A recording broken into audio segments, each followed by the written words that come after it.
வாங்க கடாய் சிக்கன் எப்படி செய்யலான்னு பார்க்கலாமா? எப்பயுமே ஒரே மாதிரி சிக்கன் செஞ்சுட்ருக்கும்போது நமக்கே வந்து கொஞ்சம் கடுப்பாக இருக்கும். என்னடா இது சாப்பிட்டதே சாப்பிட்டுட்ருக்கோமே அப்படின்ட்டு டிஃப்ரெண்ட்டான ஸ்டைல் அண்ட் டிஃப்ரெண்ட்டான டேஸ்ட்டில் ட்ரை பண்ணி பார்க்கலாம். ஸோ நான் ஃபஸ்ட்டே வந்து ஒரு 1/2 kg எடுத்து க்ளீன் பண்ணி வச்சுட்டேன்.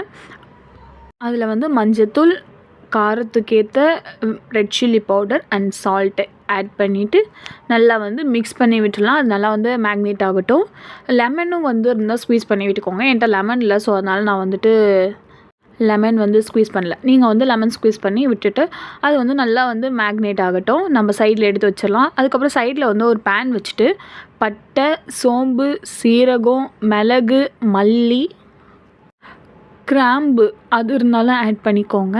இதெல்லாம் வந்து ஆட் பண்ணிவிட்டு நம்ம வந்து நல்லா வந்து ஃப்ரை பண்ணி எடுத்துக்கலாம். அதுதான் வந்து கடாய் மசாலாவே. காஞ்ச மிளகாவும் லாஸ்ட்டில் ஆட் பண்ணிவிட்டு தனியாக எடுத்து அது ஃபைன் பேஸ்ட்டாக அரைச்சி வச்சுக்கலாம். நெக்ஸ்ட் ஒரு பேன் எடுத்துகிட்டு ஆயில் தேவையான அளவுக்கு ஆட் பண்ணிக்கோங்க. பிரியாணி இலையை வந்து ஆட் பண்ணிக்கோங்க. ஸ்மெல் வந்து சூப்பராக இருக்கும். நான் எண்ணெயில் போடலான்னு பார்த்தா அது சைடில் போயிடுச்சு. அப்புறம் ஸ்பூனை வச்சு உள்ளே தள்ளி விட்டுட்டு இருந்தேன். கரண்ட் வேறு போயிடுச்சுங்க வீடியோ எடுக்கும்போது. ஏன்னா தம்பியும் நான் பார்த்துக்கிட்டு இதை சமாளிக்கிறது ரொம்ப டிஃபிகல்ட்டான டாஸ்க்காக இருந்துச்சு. கரண்ட் போயிடுச்சுன்னா பயப்பட ஆரம்பிச்சிடுறாங்க பசங்க, அது ஏன்னு தெரியல.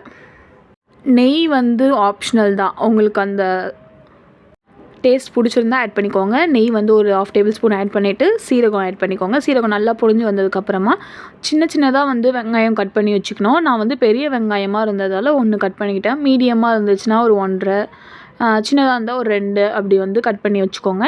நல்லா சாப் பண்ணிவிட்டு வெங்காயம் நல்லா வந்து கோல்டன் ப்ரௌன் ஆகணும். அது வரைக்கும் நம்ம நல்லா வந்து வதக்கி வச்சுக்கலாம். ஓகேவா?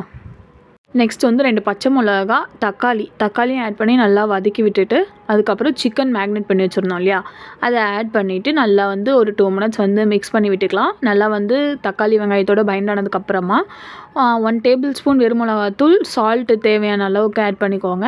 அண்ட் வந்து காஷ்மீரி சில்லி பவுடர் வந்து கலருக்கு, ஓகேவா, அதையும் ஆட் பண்ணிக்கோங்க. இவ்வளோ கலர்ஃபுல்லாக இருக்கேன்னு பார்க்காதீங்க. காஷ்மீரி சில்லி பவுடர் எப்பவுமே வந்து கலர் தான், வந்து காரம் அவ்வளோவும் இருக்காது.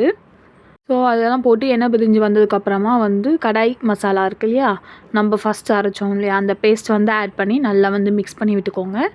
நம்ம இது வந்து சப்பாத்தி, பூரி, பரோட்டா, ரைஸு, இட்லி, தோசை எல்லாத்துக்குமே வந்து இந்த கிரேவி வச்சு சாப்பிட்லாம். தண்ணி வந்து அதுக்கேற்ற மாதிரி ஊற்றிக்கோங்க. நான் இன்றைக்கி பரோட்டா தான் செஞ்சுருக்கேன். ஸோ அதனால் வந்து தண்ணி வந்து 1/2 கிளாஸ் அளவுக்கு ஊற்றிட்டு நான் சைடில் வச்சுக்கலாம் அப்படின்னு சொல்லிட்டு விட்டுட்டேன். ஸோ சிக்கன் வேகிற டைம்லேயே சைடில் வந்து பரோட்டா போட ஸ்டார்ட் பண்ணியாச்சு. யாருக்கெல்லாம் வந்து பரோட்டா ஃபேவரட் சொல்லிட்டு மறக்காமல் கமெண்ட் பாக்ஸில் கமெண்ட் பண்ணுங்கள். அதை போட்டு முடிக்கிற கேப்லேயே வந்து சிக்கனும் ரெடி. சிக்கன் நெக்ஸ்ட்டு ஒரு பிளேட்டில் வந்து ட்ரான்ஸ்ஃபர் பண்ணியாச்சு. பார்த்தீங்களா எவ்வளோ கலர்ஃபுல்லாக சூப்பராக இருக்குது. நீங்களும் மறக்காமல் ட்ரை பண்ணி பாருங்கள். டாடா பாய்.